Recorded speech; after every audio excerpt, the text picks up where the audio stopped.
ഈ സംസ്ഥാനത്തെ സർക്കാരിന് കേരളത്തിലെ സ്ത്രീകളോടുള്ള ആദരവായി നിങ്ങൾ കാണുന്നു. ആദരവായി സ്ത്രീകളെ ബഹുമാനിക്കാൻ ഒരു സമൂഹം പഠിക്കണമെന്നുള്ളൊരു സന്ദേശം കൂടിയാണ്. ഈ പണം ചെലവഴിക്കപ്പെടും. ആ പണം ചെലവഴിക്കപ്പെടുമ്പോൾ അതിൻ്റെ ഗുണം പൊതുസമൂഹത്തിനും ജനങ്ങൾക്കും ഉണ്ടാവും, ഒരു സംശയമില്ല. പിന്നെ ഉത്കണ്ഠ എന്താ? ഒന്ന്, പ്രൈവറ്റ് ട്രാൻസ്പോർട്ട് നടത്തുന്ന ആളുകൾക്കൊരു ഉത്കണ്ഠയുണ്ട്, സ്വാഭാവികമാണ്. ഞാൻ അവരോട് പറയുന്നു, നിങ്ങൾ ഇനി മുതൽ പ്രൈവറ്റ് ട്രാൻസ്പോർട്ടുകാരല്ല, നിങ്ങളും പബ്ലിക് ട്രാൻസ്പോർട്ടിന്റെ ഭാഗമാണ്. കാരണം ട്രാൻസ്പോർട്ട് ബസ് ഇല്ലാത്ത സ്ഥലങ്ങളിൽ ഈ പാവപ്പെട്ടവരെ കൊണ്ടുപോകുന്നത് സ്വകാര്യ ബസ്സുകളാണ്. പണ്ടൊക്കെ വലിയ മുതലാളിമാരാണ് എന്ന് നമ്മൾ പറയും, ബസ് മുതലാളി. ഇപ്പം ഇല്ല. ഇപ്പം ബസ് മുതലാളിയായിട്ട് വീട്ടിലിരുന്നാൽ ബസ് വേറെ വഴിക്ക് പോകും. ഒന്നുകിൽ കണ്ടക്ടറായിട്ട്, അല്ലെങ്കിൽ ചെക്കറായിട്ട്, അല്ലെങ്കിൽ ക്ലീനറായിട്ട് വണ്ടി കയറുന്ന മുതലാളി കൂടി. ആ ഒരു കാലമാണ്. ട്രാൻസ്പോർട്ട് ബിസിനസ് നല്ല ക്രൈസിസിലാണ്. ഈ ഗവൺമെൻറ് അതിനെക്കുറിച്ച് നന്നായി പഠിച്ചിട്ടുണ്ട്.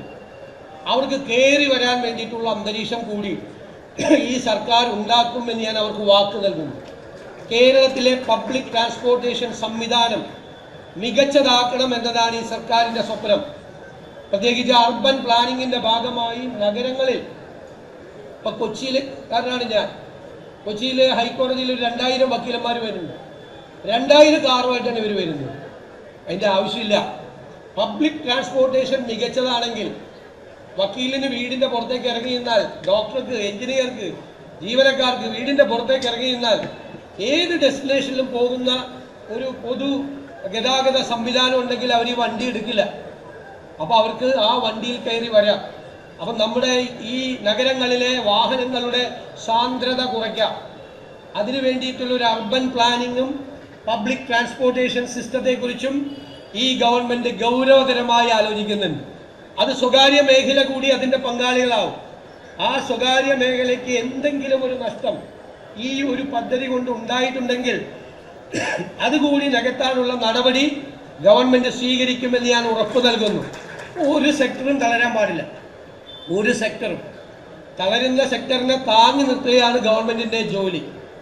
മൂന്നാമതൊരു കാര്യം അതെനിക്ക് ഇഷ്ടപ്പെട്ടു. നമ്മുടെ മെൻസ് അസോസിയേഷൻ അവർ ഭയങ്കരമായ പ്രതിഷേധമാണ്. സ്ത്രീകൾക്ക് മാത്രം സൗജന്യം കൊടുക്കാൻ പോകുന്നു എന്നുള്ള ഒരു പ്രതിഷേധമാണ്. അപ്പോൾ അവർ വേറെ ബസ്സിലൊക്കെ യാത്ര ചെയ്യുന്നുണ്ട്. അതൊരു രസകരമായ ഒരു കാര്യം കൂടിയായിട്ടാണ് ഞാൻ കാണുന്നത്. അതിനോടൊന്നും നമുക്കൊരു വിരോധമില്ല. പക്ഷെ എല്ലാ പ്രശ്നം എന്താ?